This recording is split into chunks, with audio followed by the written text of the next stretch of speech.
Business Lesson 17. Coasting at Work. Book 5, Business English. Vocabulary, Part 1. Page 126. Coast. Hammer away at. High flyer. Mainstay. Cut out for. Overambitious. Bragging rights. Aspirational. Listening, Part 1. Page 128. Script on page 204. Tyler. Speaker 1. I didn't really intend to start coasting. It just happened. I spent years hammering away at my job, working long hours and giving it everything. I think what probably happened is I was suffering from burnout. There was a morning when I woke up, and I was already exhausted. I used to get up at 6 to be in the office by 7:30. But that morning I decided to go back to sleep. I ended up getting in at 9:30, blamed it on traffic. No one really said anything, and I still got all my work done. I just didn't reply to as many emails. Some people email you about every little thing, and when I stopped replying, they stopped emailing. So now I just go in after a good night's sleep, do what I need to do, and leave around 5. Sometimes I'll work on Sunday if I need to catch up, but I avoid it if I can. Austin, Speaker 2. I've always been a bit of a high flyer. I got where I am by working really hard, and I don't understand people that give less than 100%. I get that not everyone is cut out for it. I look around me, and there are a lot of people with photos of family and friends on their desks. I mean, I have friends, but just a couple who I see every now and then.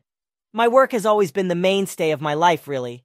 I don't really feel as though I've done anything with my day, unless I've put in at least a few hours of work, even on weekends. I want to get to the top, and sacrifices need to be made to get there. Stephen, Speaker 3. Social media is full of all of that aspirational nonsense about working hard and getting what you want. It's garbage. I mean, I have a job because you have to earn money, but how much I earn is pretty meaningless to me. I love to go for walks and take photographs, so as long as I've got a camera and legs, I'm perfectly happy. Think about it. When was the last time you woke up and were excited about the things you own? It's experiencing that makes a difference in life. The other day I was sitting in the woods just listening to the birds, and I felt an incredible sense of happiness. I don't need to be some overambitious slave to a high-paying job where I have to work all hours to have bragging rights. I'm at peace with who I am and what I do. Article Part 1, page 129. Just Getting By, The New Wave of Coasting. A study of Brett Adams. A. 2. He likes to log in around 8 a.m., breeze through a few emails, and respond to any that have come in overnight. I want to get the work done, and I want to be seen to be working. So if people see my emails coming in first thing, that goes a long way to creating a good impression.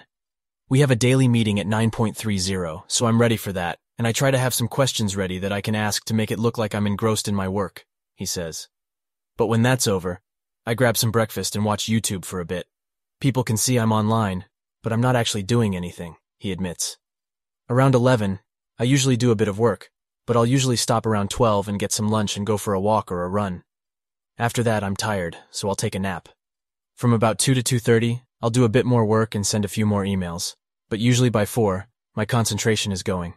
I keep the computer on in case there's anything I need to respond to, but I'm basically done for the day. B. 3. Many saw the low value that they had to corporations and began to question what was most important, a job or living life? More hours spent at home made people reassess, with many choosing to switch careers or leave their jobs to start a new business. The Great Resignation has received a lot of attention in the media. Others, however, didn't leave their jobs but chose instead to coast. In the United States, 11,000 employees were surveyed.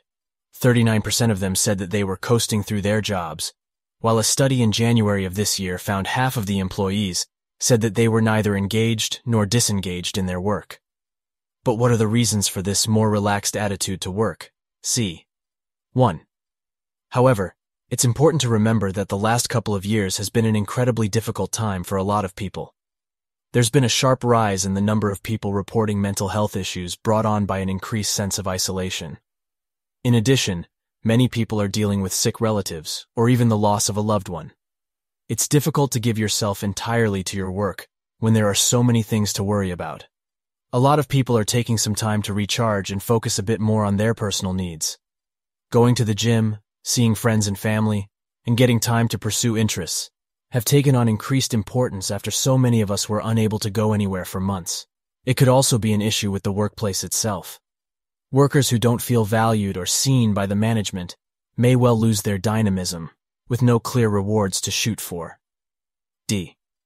5. I've been partly considering a career change, he says. I quite like what I do, but I've been doing it for so long that there's no longer any real challenge to it. I've wondered about dipping a toe into teaching or medicine as an option. I want to feel like I make a difference. Employees who coast can risk damaging their careers if their lack of input is noticed. Doing the bare minimum might not get you in trouble, but it's not going to get you noticed either. When it comes down to it, though, it's hard to be really driven if you're not ultimately interested in what you do. Brett would agree. I'm content, but I know I can't sustain this, he says. I need the drive and the excitement. I need to care again.